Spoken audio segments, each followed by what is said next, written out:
Hi అండి. ఈరోజు గోంగూర పచ్చడి చేసుకుందామా. పుల్ల గోంగూర కట్టలు 2, తెల్ల గోంగూర 1 కట్ట తుంచుకొని శుభ్రంగా కడిగి ఆరబెట్టుకున్నానండి. పండుమిర్చి పావు కేజీ శుభ్రంగా కడిగి మధ్యకి చిన్న చిన్న ముక్కలుగా కట్ చేసుకున్నానండి. ఇప్పుడు ప్యాన్ పెట్టి కర్రీకి సరిపడా ఆయిల్ వేసి గోంగూర అలాగే 2 నిమ్మ పండ్ల సైజు చింతపండు కూడా వేసి లో ఫ్లేమ్లో కుక్ చేసుకుంటున్నానండి. గోంగూర మొత్తం దగ్గరికి అయిపోవాలండి.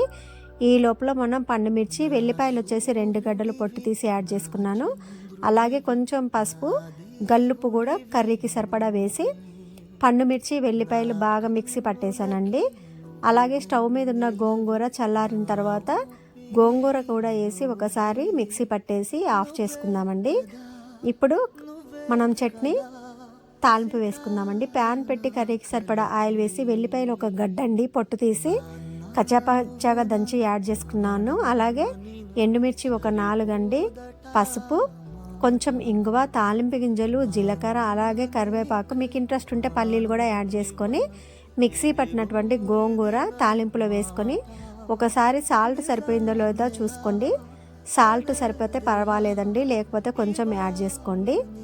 నేను ఎప్పుడు గోంగూర పచ్చడి ఇలాగే చేస్తానండి. చాలా అంటే చాలా టేస్ట్గా ఉంటుంది.